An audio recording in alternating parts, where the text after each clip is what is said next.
Ada orang yang beribadah kepada mayat-mayat dengan minta langsung. Minta kepada wali-wali, minta kepada Rasulullah, ya. Minta kepada malaikat. Itu terjadi. Kita lihat sendiri ya. Kita lihat sendiri. Seperti di YouTube ada wanita kemudian berkata, "Ya Al-Badawi, ya Ahmad Al-Badawi, ya Syekh Al-Arab." Wahai syekhnya orang-orang Arab, ya. Sungguhnya sembuhkanlah anakku. Dia berdoa langsung kepada Syekh Ahmad Al-Badawi yang dianggap wali Allah Subhanahu wa taala. Dia ke kuburannya kemudian minta usap-usap di situ. Ada di YouTube ada. Sebagian orang minta kepada Nabi Muhammad, "Ya Rasulullah, tolonglah aku ya Rasulullah." Ini sama saja, minta kepada Rasulullah. Sebagian mereka orang-orang sufi yang ekstrim menganggap ada wali namanya wali Al-Ghausul Akbar. Al-Ghausul Akbar ini yang mengatur. Maka terkadang mereka minta kepada wali tersebut. Apalagi mereka meyakini wali bisa kun fayakun. Seperti dalam kitab Al-Jawahirul Ma'ani disebutkan bahwasanya Abdul Qadir Jailani sudah dikasih kun oleh Allah. Kapan dia bilang kun jadi fayakun. Ini tidak benar ya. Tidak ada orang dikasih kun fayakun. Rasulullah SAW saja dalam perang terluka. Tidak ada kun fayakun. Ini mengantarkan akhirnya mereka minta kepada wali-wali secara langsung. Dan ada di antara mereka yang beribadah mendekatkan diri kepada orang-orang soleh agar mereka mudah dikabulkan permintaan kepada Allah. Mereka menyembelih sembelihan di kuburan, mereka bernazar di kuburan, mereka menangis-nangis di kuburan dalam rangka mengagungkan penghuni kubur agar keinginan mereka cepat sampai kepada Allah Subhanahu wa taala. Ya. Dengan alasan kami banyak dosa, maka kami tidak bisa minta langsung kepada Allah. Siapakah kami? Allah tidak akan nengok kepada kami. Kami harus lewat orang-orang apa? Soleh. Lihatlah raja. Raja bagaimana mau tahu kita? Kalau mau ketemu raja harus lewat apa? Menteri-menteri. Dan ini adalah bentuk perendahan terhadap Allah Subhanahu wa taala karena Allah disamakan dengan raja. Kalau raja jelas, raja tidak tahu tentang kita. Presiden mana tahu tentang kita? Enggak tahu dia. Dia hanya dapat info dari menterinya. Menterinya pun tidak tahu seluruh yang dibawa. Harus ada yang kasih laporan, tidak tahu apa-apa. Kalau Allah, jangankan kita, wa ma tasqutu min waraqatin illa ya'lamuha, tidak ada daun jatuh pun kecuali Allah tahu. Maka kalau kita bisik-bisik, Allah dengar atau tidak? Tidak perlu perantara. Tidak perlu perantara. Di sini saya ingin sampaikan perkataan Ar-Razi ketika menafsirkan firman Allah Subhanahu wa taala, "Wa idza sa'alaka ibadi anni fa inni qarib, ujibu da'watad da'i idza da'an." Kata Allah dalam surat Al-Baqarah ayat 186, "Jika hamba-hambaku bertanya kepada engkau wahai Muhammad, anni tentangku, fa inni qarib, sungguhnya aku ini dekat."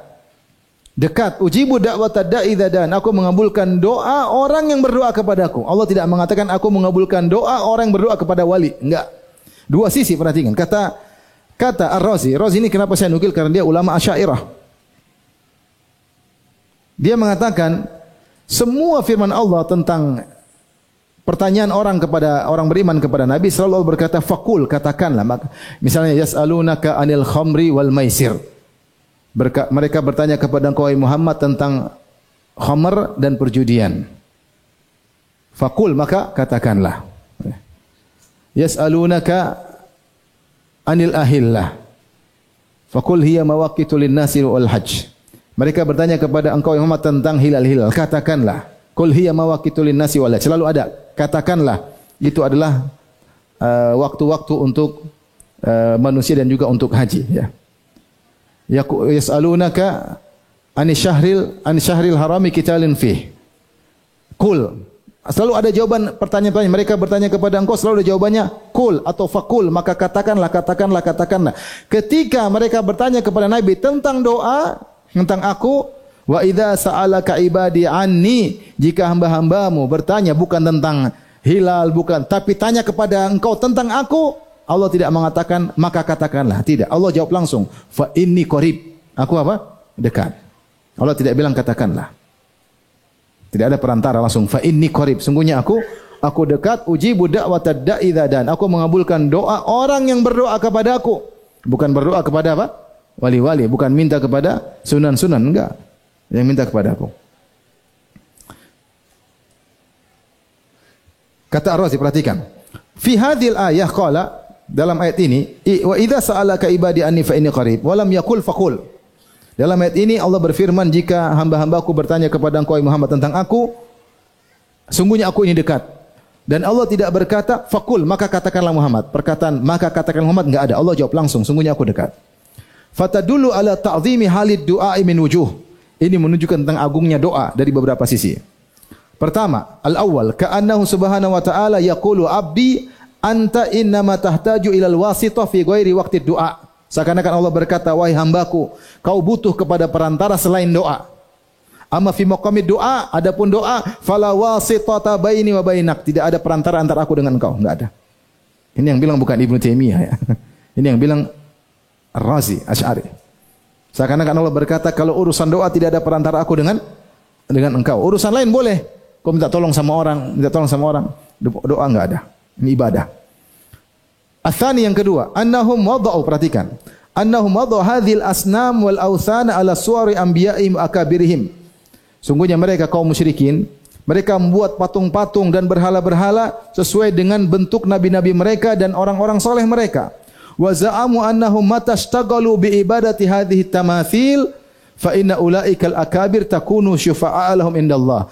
Karena mereka menyangka kapan mereka sibuk beribadah kepada patung-patung ini yang merupakan simbol para nabi dan simbol orang-orang soleh, maka orang-orang soleh dan para nabi tersebut akan memberi syafaat bagi mereka di sisi Allah. Itu memudahkan urusan mereka di dunia. Ini yang berkata Razi. Ada orang-orang bikin patung-patung dan berhala-berhala yang merupakan simbol dari para nabi, simbol orang-orang soleh.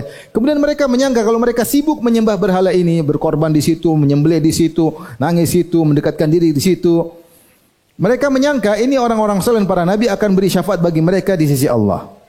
Kemudian beliau berkata, wa nadhiruhu fi hadzal zaman. Dan yang semisal kesyirikan musyrikin Arab dahulu seperti yang ada di zaman kita sekarang, di zaman beliau, kalau enggak salah abad ke-6 atau abad ke-7. Ishtighalu katsirin minal khalqi bi ta'dhimi kuburil akabir. Sibuknya banyak orang yang mengagungkan kuburan orang-orang soleh.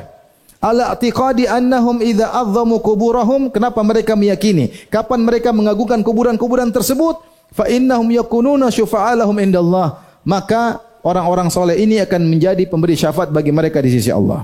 Ini yang bilang bukan Ibnu Taimiyah, yang bilang apa? Ar-Razi. Kata dia di zaman dia sudah ada. Zaman sekarang ada enggak? Banyak. Ngagungin kuburan dengan harapan nanti mudah menjadi syafaat di sisi Allah Subhanahu wa taala. Dia yang bilang. Jangan bilang mengada-ngada orang Islam mana ada nyembah kuburan. Razi yang bilang. Dia bilang semisal kaum musyrikin Arab seperti di zaman kami sekarang ini. Banyak orang yang sibuk mengagungkan kuburan penghuni-penghuni kubur orang soleh dengan harapan orang-orang soleh akan memberi syafaat bagi mereka di sisi Allah Subhanahu wa taala. Syirik.